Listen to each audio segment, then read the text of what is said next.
They say great science is built on the shoulders of giants. Not here. At Aperture, we do all our science from scratch. No hand-holding.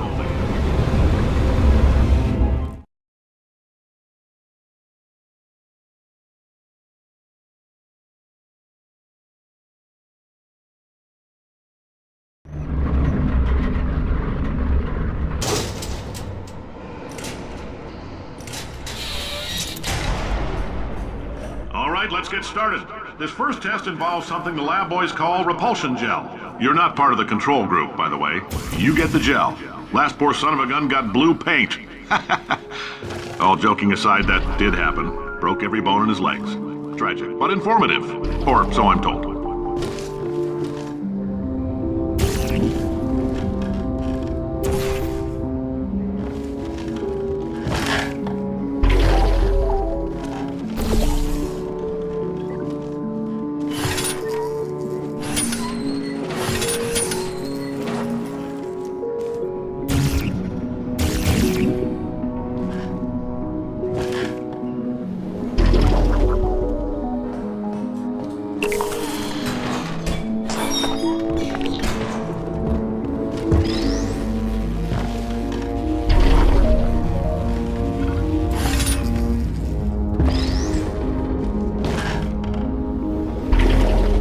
Boys just informed me that I should not have mentioned the control group. They're telling me I ought to stop making these pre-recorded messages. That gave me an idea. Make more pre-recorded messages. I pay the bills here, I can talk about the control group all damn day.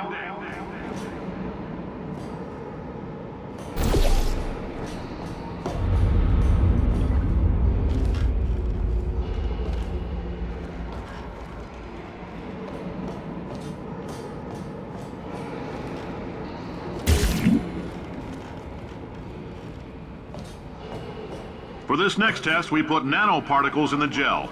In layman's terms, that's a billion little gizmos that are going to travel into your bloodstream and pump experimental genes and RNA molecules and so forth into your tumors.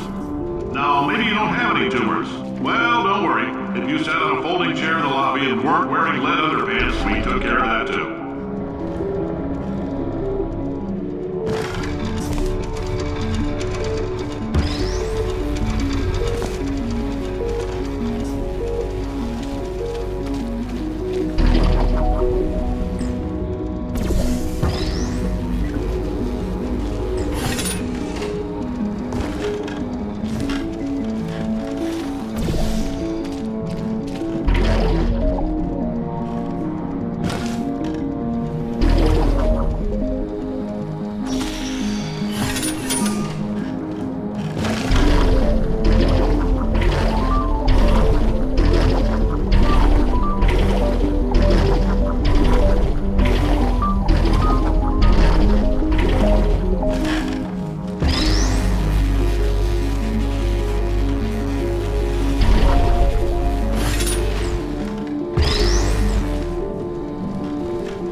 Oh, in case you got covered in that repulsion gel, here's some advice the lab boys gave me. Do not get covered in the repulsion gel. We haven't entirely nailed down what element it is yet, but I'll tell you this, it's a lively one, and it does not like the human skeleton.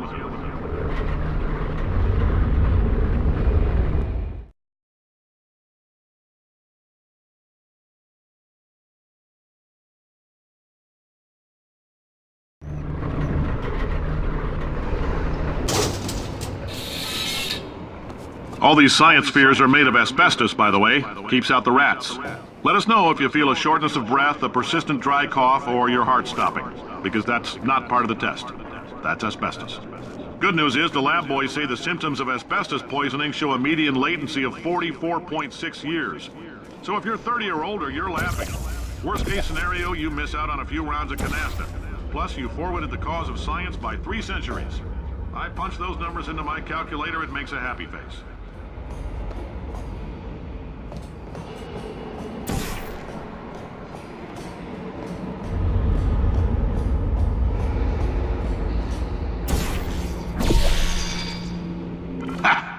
like your style. You make up your own rules, just like me. Bean Counter said I couldn't fire a man just for being in a wheelchair. Did it anyway. Ramps are expensive.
Up, that coffee we gave you earlier had fluorescent calcium in it, so we can track the neuronal activity in your brain.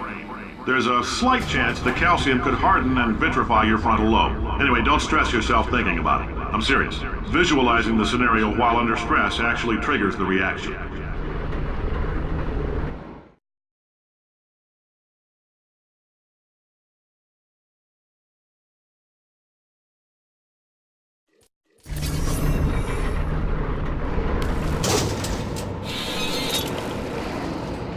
Now, if you're part of control group Kepler 7, we implanted a tiny microchip about the size of a postcard into your skull. Most likely you've forgotten it's even there. But if it starts vibrating and beeping during this next test, let us know.